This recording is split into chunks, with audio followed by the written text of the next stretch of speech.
Assalamualaikum warahmatullahi wabarakatuh. Perkenalkan, nama saya Arkana Genza Priya Andrian. Saya mahasiswa Ilmu Komunikasi UMY tahun 2022. Saya juga peserta mata kuliah Sosiologi Komunikasi yang diampu oleh Ibu Tri.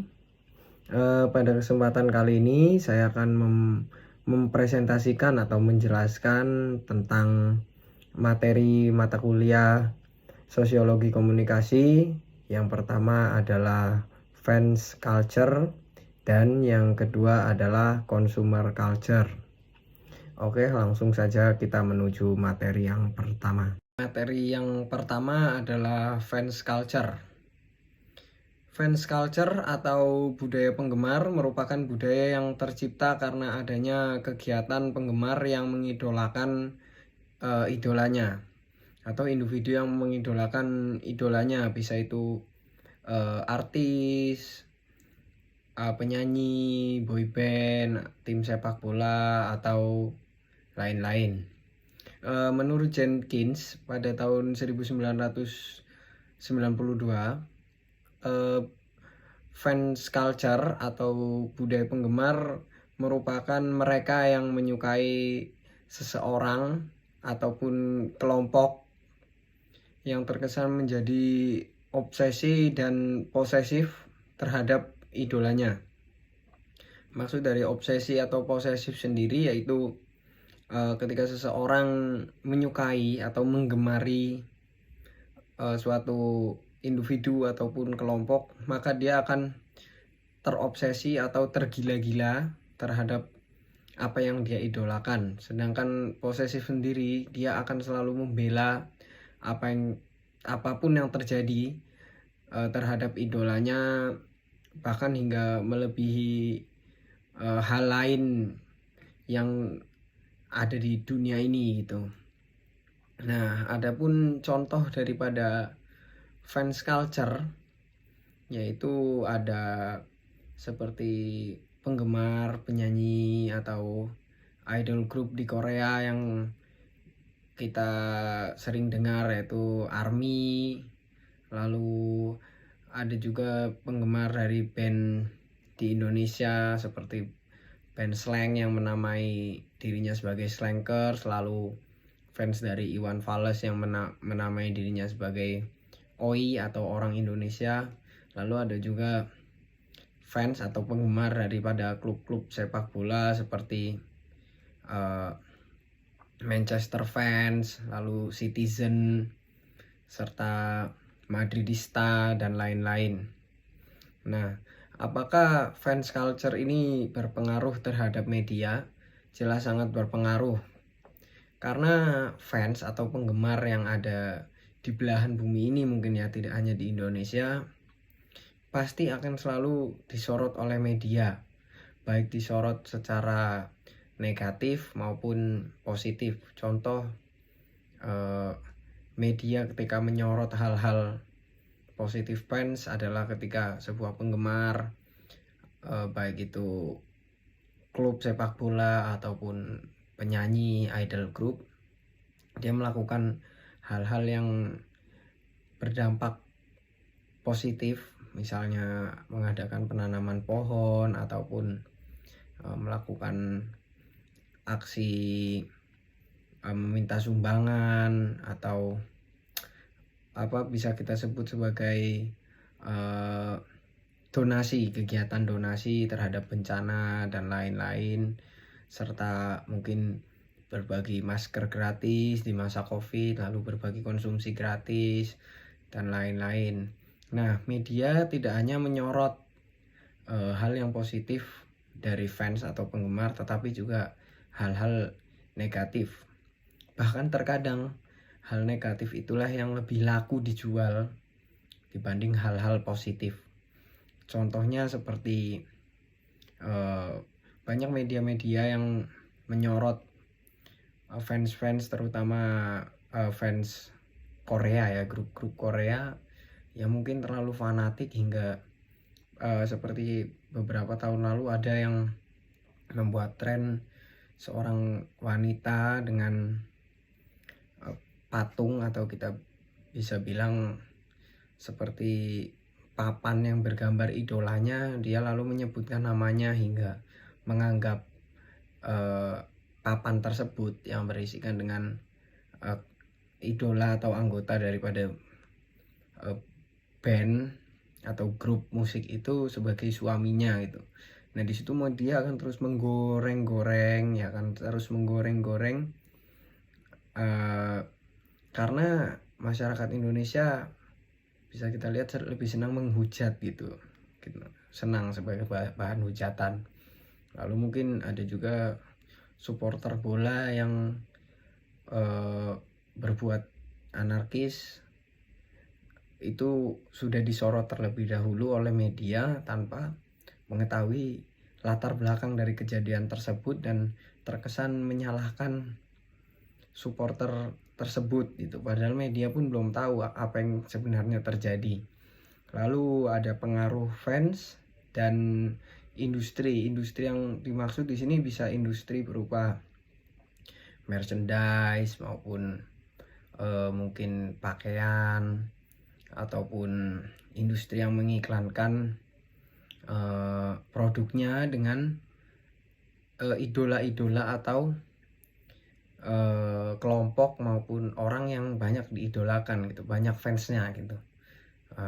Pengaruhnya tentu sangat berpengaruh ya, pengaruhnya sangat berpengaruh gitu, karena ketika suatu produk atau industri memasarkan barang atau produknya dengan mengajak atau bisa kita bilang bekerja sama dengan orang yang memiliki banyak penggemar, tentu bisa berpengaruh terhadap penjualan maupun penyebarluasan informasi. Contohnya ketika banyak brand-brand handphone menggunakan artis Korea ataupun pemain bola terkenal untuk mempromosikan produknya gitu, dengan cara melalui iklan yang tentu dikemas dengan sangat menarik dan unik.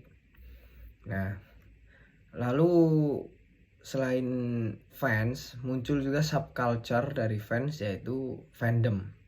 Pengertian fandom ini adalah yaitu fans atau penggemar yang menciptakan ruang bagi penggemar dari beragam kalangan dan latar belakang yang kemudian membentuk ikatan yang sama.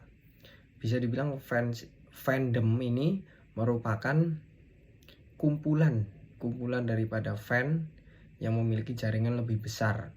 Contohnya kita bisa lihat ada fandom anime, fandom sepak bola, lalu fandom grup band, girl band, seperti itu. Lalu apakah ada dampak daripada fans culture ini? Jelas ada. Yang pertama mungkin kita bisa berikan dampak negatif ya. Dampak negatif dari fans culture ini adalah menyebabkan perilaku hedonisme terhadap penggemarnya atau para fansnya itu, karena terpengaruh gaya hidup sang idola maupun gaya hidup fans lain. Dalam arti ketika seorang penggemar melihat apa yang digunakan oleh idolanya, maka dia akan tertarik atau dirinya ingin kembar seperti idolanya gitu. Nah, lalu untuk yang dengan sesama penggemar atau sesama fans, pasti di situ akan terjadi rasa tidak ingin kalah, dalam arti ketika seorang individu mengidolakan sebuah band contohnya, lalu dia tahu bahwa temannya juga mengidolakan band tersebut, maka dia akan menyamai dengan membeli mungkin merchandise yang lebih mahal ataupun album-album yang lebih mahal agar terlihat lebih dari temannya yang sesama penggemar ini. Lalu ada juga perang antar fans atau fans war, ya kan, itu merupakan konflik ya, mungkin kita lebih sering melihat konflik tersebut di dalam media sosial karena memang lebih rame ya di media sosial. yang mana terkadang fans war ini menciptakan permusuhan antar individu yang jelas sangat mengganggu lah dalam kehidupan sehari-hari. Lalu untuk dampak positifnya yaitu dapat meningkatkan kreativitas penggemar ya, dengan dia meniru mungkin dance atau gerakan-gerakan atau menciptakan lagu sesuai dengan genre yang dia idolakan, ya dia senangi, lalu memberikan informasi positif terhadap orang awam terhadap apa yang dia idolakan gitu, dengan menciptakan tren-tren positif yang ya memberikan informasi tentang bahwa kita tidak seperti ini loh, penyanyi yang aku idolakan nggak seperti ini loh. Nah seperti itu. Lanjut ke materi kedua, yaitu consumer culture atau budaya konsumen. Budaya konsumen atau consumer culture adalah norma, nilai, dan perilaku individu yang merujuk pada cara individu untuk berinteraksi dengan barang atau jasa, bisa melalui pola pembelian, preferensi, gaya hidup, dan sikap terhadap konsumsi di masyarakat. Adapun yang mempengaruhi daripada budaya konsumen atau consumer culture ini adalah yang pertama adanya nilai budaya. Nilai budaya di masyarakat memiliki dampak yang besar pada perilaku masyarakat tersebut, dan ini berpengaruh kepada perilaku konsumen. Yang mana contohnya bila seseorang hidup di lingkungan masyarakat yang sederhana, maka dia akan menghindari barang-barang mewah atau barang-barang yang memiliki harga mahal. Lalu yang kedua adanya kelompok referensi. Kelompok referensi ini merupakan kelompok-kelompok sosial yang berpengaruh terhadap kehidupan individu atau konsumen, yang mana bisa kita contohkan sebagai teman, keluarga, maupun komunitas, karena memiliki peran yang besar dalam mempengaruhi konsumen untuk membeli suatu barang atau jasa. Contohnya ketika kita melihat teman kita menggunakan handphone terbaru, kita juga bisa terpengaruh untuk ingin memiliki handphone tersebut. Lalu yang kedua, yang ketiga, ada media. Nah, media ini sangat berpengaruh terhadap budaya konsumen atau consumer culture, karena media ini banyak memiliki bentuk-bentuk baik itu visual maupun media cetak, yang mana di dalamnya pun banyak mengandung iklan-iklan maupun barang-barang yang bisa dibeli ataupun dimiliki oleh konsumen. Nah, selain itu adanya film, televisi, dan media sosial juga sangat berpengaruh pada keinginan konsumen untuk membeli suatu barang atau jasa. Bahkan ketika barang itu pun tidak terlalu penting, maka setelah kita melihat adanya barang tersebut di media, bisa saja konsumen tertarik untuk membeli barang tersebut dan mengesampingkan fungsi maupun tujuan utama dari pembelian barang tersebut. Lalu selanjutnya ada perilaku pribadi, yang mana perilaku pribadi ini jelas kembali kepada faktor-faktor individu maupun konsumen. Contohnya yaitu status ekonomi, usia, kepribadian, dan gaya hidup. Mengapa perilaku pribadi ini berpengaruh? Karena usia maupun status ekonomi itu sangat berpengaruh terhadap keinginan apa yang ingin kita beli, apa yang ingin kita dapatkan. Dan ada juga orang yang berpikir bahwa ketika tua kita harus mendapatkan apa yang kita inginkan ketika muda, walaupun benda itu tidak berpengaruh gitu. Nah, lalu yang terakhir ada pengalaman pribadi. Pengalaman pribadi atau pengalaman konsumen terhadap suatu produk itu akan sangat berpengaruh terhadap pembelian ataupun interaksi konsumen tersebut terhadap barang atau jasa, yang menjadikan konsumen tersebut memiliki pengalaman yang bisa negatif maupun positif terhadap suatu barang atau jasa tersebut.